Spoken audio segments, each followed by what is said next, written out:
वाल्मीकि रामायण के बालकांड का 12वां अध्याय है।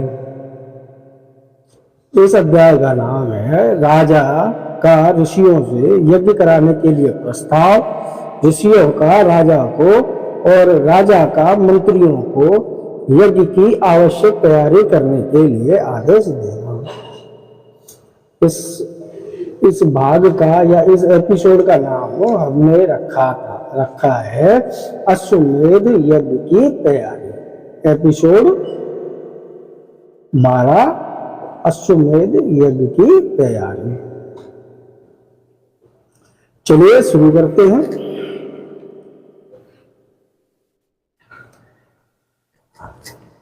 तदनंतर बहुत समय बीत जाने के पश्चात कोई परम मनोहर दोष रहित समय प्राप्त हुआ। उस समय बसंत ऋतु का आरंभ हुआ था। राजा दशरथ ने उसी शुभ समय में यज्ञ आरंभ करने का विचार किया।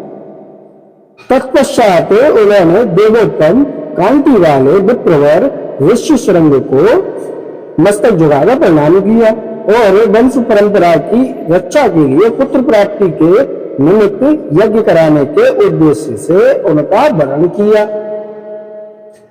ऋष्यशृंग ने बहुत अच्छा कहकर उनकी प्रार्थना स्वीकार की और उन पृथ्वीपति नरेश से कहा, राजन, यज्ञ की सामग्री एकत्र कराइए।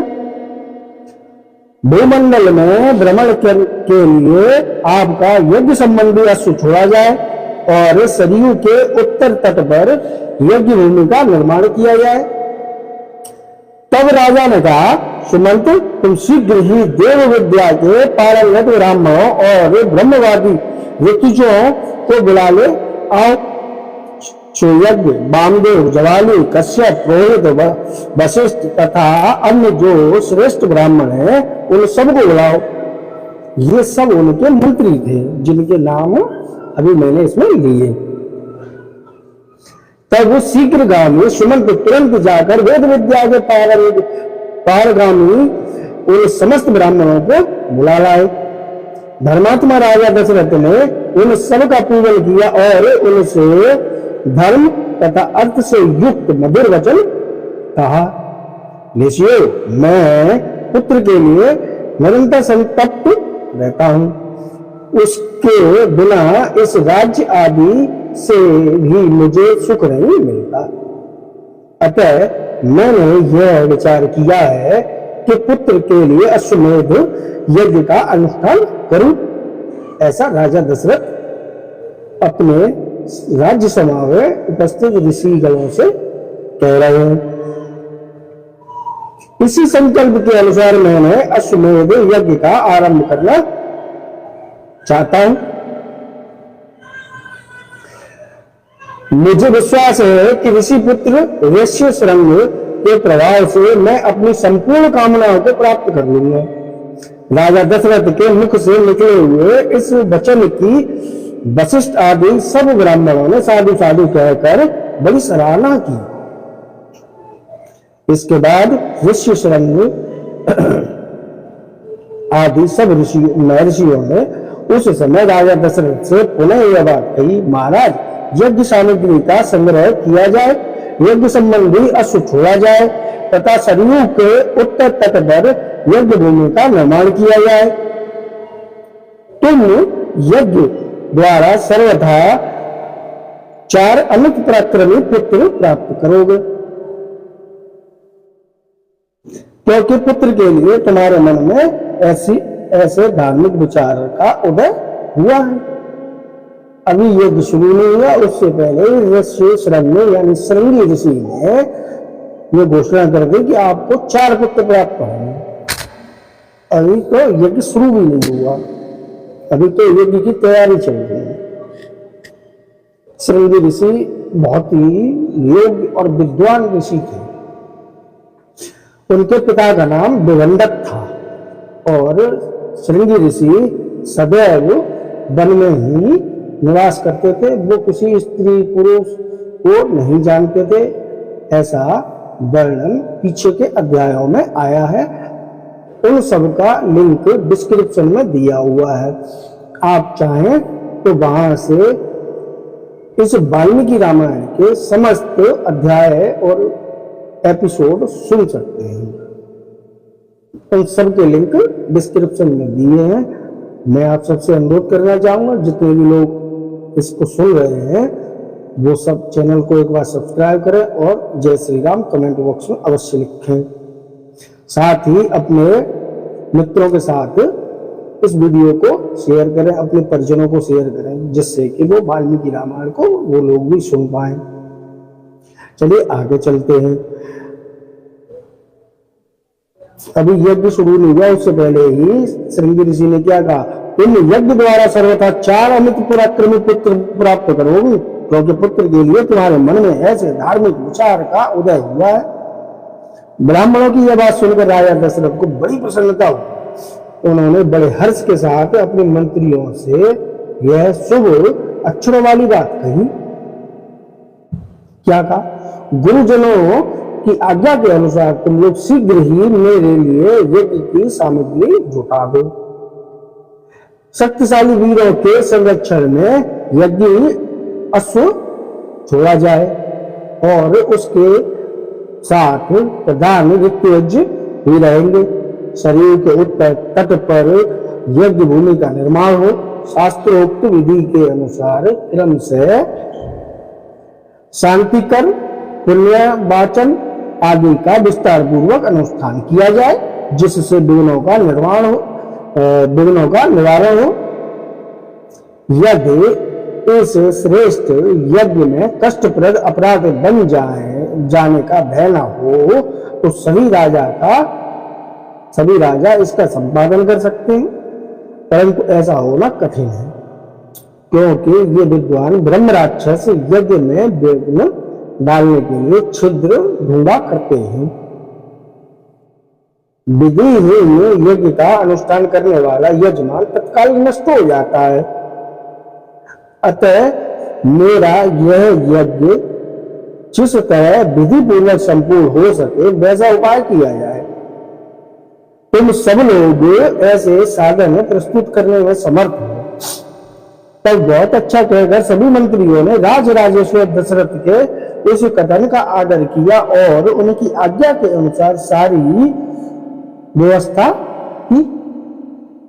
तत्पश्चात इन ब्राह्मणों ने भी धर्मज्ञ नृप श्रेष्ठ दशरथ की प्रशंसा की और उनकी आज्ञा पाकर सब जैसे आए थे वैसे ही फिर चले गए। आप लोग चाहें तो चैनल को सब्सक्राइब कर लें और अपने मित्रों, साथियों और परिजनों के साथ इसे वीडियो को शेयर करें, जिससे कि वो और भी लोग इस चैनल से जुड़ सकें।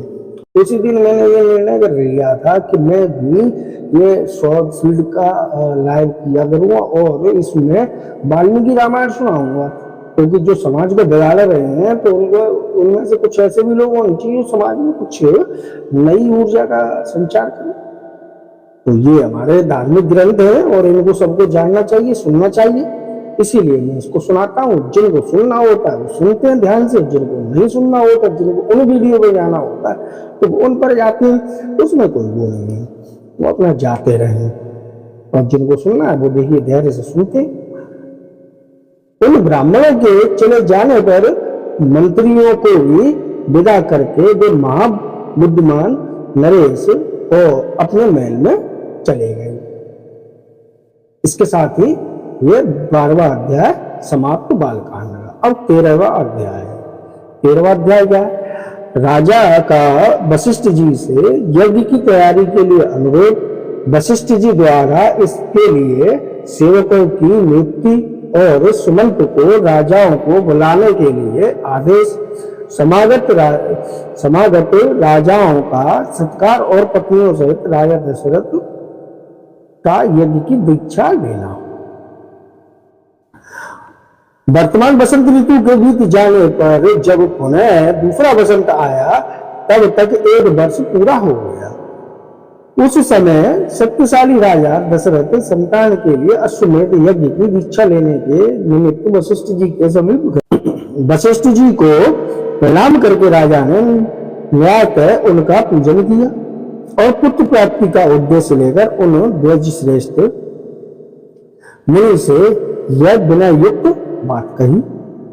ब्राह्मण मुनि प्रवर, आप शास्त्र विधि के अनुसार मेरा यज्ञ करावे और यज्ञ के अंगभूत अश्व संचारण आदि में ब्रह्म राक्षस आदि शिशु तरह विघ्न न डाल सके, वैसे उपाय कीजिए। आपका मुझ पर विशेष स्नेह है, आप मेरे सुभद्र अकारण हितैषी गुरु और परम महान है। यह जो यज्ञ का भार उपस्थित हुआ है उसको आप ही वहन कर सकते हैं। तब तो बहुत अच्छा कहकर विप्रवर वशिष्ठ मुनि राजा से इस प्रकार बोले, महेश्वर, तुमने जिसके लिए प्रार्थना की है वह सब मैं करूंगा। तदनंतर वशिष्ठ जी ने यज्ञ संबंधी कर्मों में निपुण तथा यज्ञ विषयक शिल्प कर्म में कुशल परम धर्मात्मा बूढ़े ब्राह्मणों यज्ञ कर्म समाप्त होने तक उसमें सेवा करने वाले सेवकों, शिल्पकारों, बढ़इयों, भूमि खोदने वालों, ज्योतिषियों, कारीगरों, नटों, नर्तकों, विशुद्ध शास्त्रवेत्ताओं तथा बहुश्रुत पुरुषों को बुलाकर उनसे कहा, तुम लोग महाराज की आज्ञा से यज्ञ कर्म के लिए आवश्यक प्रबंध करो। शीघ्र ही कई हजार ईंटें लाई गई। राजाओं के ठहरने के लिए उनके योग्य अन्नपान आदि अनेक उपकरणों से युक्त बहुत से महल बनाए गए। ब्राह्मणों के रहने के लिए भी सैकड़ों सुंदर घर बनाए जाने चाहिए। वे सभी ग्रह बहुत से भोजनी अन्नपान आदि उपकरणों से युक्त तथा आंधी पानी आदि के निवारण में समर्थ हैं। इसी तरह पूर्ववासियों के लिए भी विस्तृत मकान बनने चाहिए। दूर से आए हुए भूपालों के लिए पृथक पृथक महल बनाए जाए। घोड़े और हाथियों के लिए भी शालाएं बनाई जाए। साधारण लोगों के लिए सोने के लिए भी घरों की व्यवस्था की जाए। विदेशी सैनिकों के लिए भी बड़ी बड़ी छावनियां बनानी चाहिए। जो घर बनाए जाएं उनमें खाने पीने की प्रचुर सामग्री संचित रहे, उनमें सभी मनोवांछित पदार्थ सुलभ हो तथा नगरवासियों को भी बहुत सुंदर अन्न भोजन के लिए देना चाहिए। वह विधिवत सत्कार पूर्वक दिया जाए, अवहेलना करके नहीं। ऐसी व्यवस्था होनी चाहिए जिससे सभी वर्ग के लोग भली भांति सत्कृत हो सम्मान प्राप्त करें। काम और क्रोध के वशीभूत होकर भी किसी का अनादर नहीं करना चाहिए। इस प्रकार की आज्ञा दी गई। अब आपने सुन लिया ना। उस समय त्रेता युग में राजा दशरथ ने जब अश्वमेध यज्ञ किया तो उन्होंने लोगों के रहने के लिए जो बाहर से राजा आए थे और साधारण मनुष्य जो आए थे, लोग जो थे, उनके रहने के लिए इस तरह की व्यवस्था की थी। आप सोच लीजिए, जो शिल्पी मनुष्य यज्ञ कर्म की आवश्यक तैयारी में लगे हों उनका तो उनके का ख्याल अगर करना चाहिए। जो सेवक या कारीगर धन और भोजन आदि के द्वारा सम्मानित किए जाते हैं वे सब परिश्रम पूर्वक कार्य करते हैं। उनका किया हुआ सारा कार्य सुंदर ढंग से संपन्न होता है। उनका कोई काम बिगड़ने नहीं पाता। अतः तुम सब लोग प्रशिक्षित होकर ऐसा ही करो। तब वे सब लोग वशिष्ठ जी से मिलकर बोले, आपको जैसा अभिष्ट है उसके अनुसार ही करने के लिए अच्छी व्यवस्था की जाएगी। कोई भी काम बिगड़ने नहीं पाएगा। आपने जैसा कहा है हम लोग वैसा ही करेंगे। उसमें कोई त्रुटि नहीं आने देंगे। तदनंतर वशिष्ठ जी ने सुमंत को बुलाकर कहा, इस पृथ्वी पर जो जो धार्मिक राजा, ब्राह्मण, क्षत्रिय, वैश्य, शस्त्र, शूद्र हैं, उन सबको इस यज्ञ में आने के लिए निमंत्रित करो।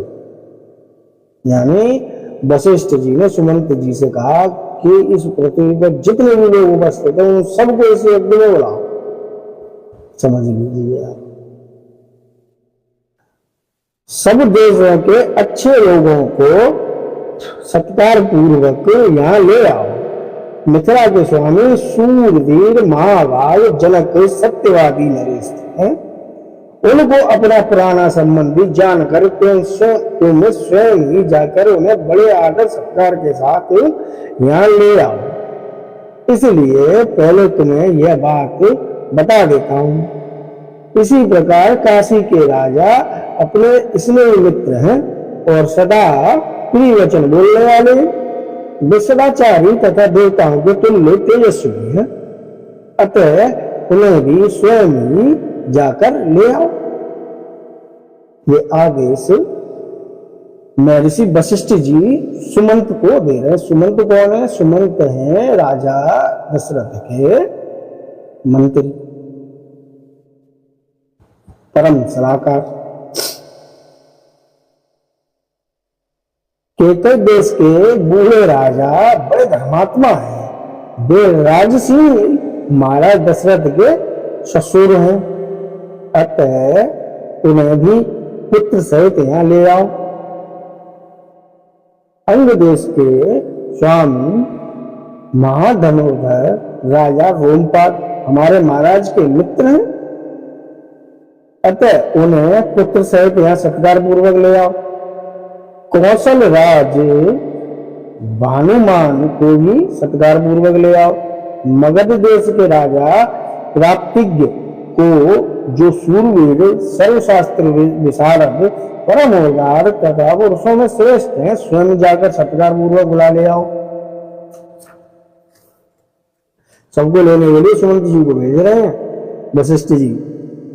महाराज की आज्ञा लेकर तुम पूर्व देश के श्रेष्ठ नरेशों को तथा सिंधु सौवीर और सुराष्ट्र देश के भूपालों को यहाँ आने के लिए निमंत्रण दो। दक्षिण भारत के समस्त नरेशों को भी आमंत्रित करो। इस भूतल पर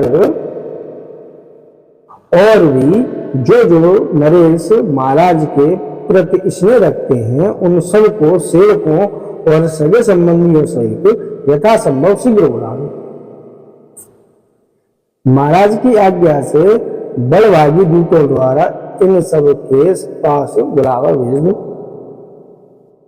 वशिष्ठ का यह वचन सुनकर सुमंत ने तुरंत ही अच्छे पुरुषों को राजाओं की बुलाहट के लिए जाने का आदेश दे दिया। परम बुद्धिमान धर्मात्मा सुमंत वशिष्ठ मुनि की आज्ञा से खास खास राजाओं को बुलाने के लिए स्वयं ही गए। मैंने कहा तो स्वयं भी गए थे बुलाने। यज्ञ कर्म की व्यवस्था के लिए जो सेवक नियुक्त किए गए थे, उन सब ने आकर उस समय तक यज्ञ संबंधी जो जो कार्य संपन्न हो गया था, उस सब की सूचना मेरे से वशिष्ठ जी को दी। जो जो कार्य समाप्त होता जा रहा था उसकी सूचना वशिष्ठ जी के पास आ रही थी कि साहब ये वाला हो गया, ये हो गया, ये हो गया। वो सारी सूचनाएं उनको प्राप्त हो रही थी और जिस कार्य को कराना था वो कार्य के लिए वो और नए आदेश देते जा रहे थे। यह सुनकर वे द्विज श्रेष्ठ मुनि बड़े प्रसन्न हुए और उन सबसे बोले, भद्र पुरुषों, किसी को जो कुछ देना हो उसे अवहेलना या अनादर पूर्वक नहीं देना चाहिए, क्योंकि अनादर पूर्वक दिया हुआ दान दाता को नष्ट कर देता है, इसमें संशय नहीं है। तदनंतर कुछ दिनों के बाद राजा लोग महाराज दशरथ के लिए बहुत से रत्नों की भेंट लेकर अयोध्या में आए। इससे वशिष्ठ जी को बड़ी प्रसन्नता हुई। उन्होंने राजा से कहा, पुरुष सिंह तुम्हारी आज्ञा से राजा लोग यहाँ आ गए। नृपश्रेष्ठ, मैंने भी यथा योग उन सब का सत्कार किया है। हमारे कार्यकर्ताओं ने पूर्णतः सावधान रहकर यज्ञ के लिए सारी तैयारियां की है। अब तुम भी यज्ञ करने के लिए यज्ञ मंडप के समीप चलो। राजेंद्र, यज्ञ मंडप में सब और सभी वांछित वस्तुएं एकत्रित कर दी गई हैं। आप स्वयं चलकर देखें, यह मंडप इतना शीघ्र तैयार किया गया है मानो मन के संकल्प से ही बन गया हो। मुनिवर, वशिष्ठ तथा ऋष्यशृंग दोनों के आदेश से शुभ नक्षत्र वाले दिन को राजा दशरथ यज्ञ के लिए राजभवन से निकले। ऋष्यशृंग कौन है? ये श्रृंगी ऋषि हैं, इनका नाम तो सुना होगा आपने। तत्पश्चात वशिष्ठ आदि सभी श्रेष्ठ देजों में यज्ञ मंडप में जाकर ऋष्यशृंग को आगे करके शास्त्रोक्त विधि के अनुसार यज्ञ कर्म का आरंभ किया। पत्नियों सहित श्रीमान अवध नरेश ने आज्ञा यज्ञ की दीक्षा ली। तो साथियों, इसके साथ ये 13वां अध्याय भी समाप्त। अब हुआ 14वां अध्याय। महाराज दशरथ के द्वारा अश्वमेध यज्ञ का सांगोपांग अनुष्ठान। ये होगा अब कल रात्रि में। प्रतिदिन 2 जुड़ जाया कीजिए और इस प्रभु की आनंदमय कथा का आनंद मेरे साथ लिया कीजिए। आप सुनेंगे, चैनल को सब्सक्राइब करेंगे तो मेरा भी मोटिवेशन होगा, मुझे भी अच्छा लगेगा, और आप भी सुनेंगे तो आपको भी आनंद आएगा, लाभ भी होगा इसका। आप सब ने सुना धैर्य के साथ, आप सबका बहुत बहुत धन्यवाद। आप सबके हृदय में विराजमान प्रभु श्री राम को मेरा सादर चरण स्पर्श।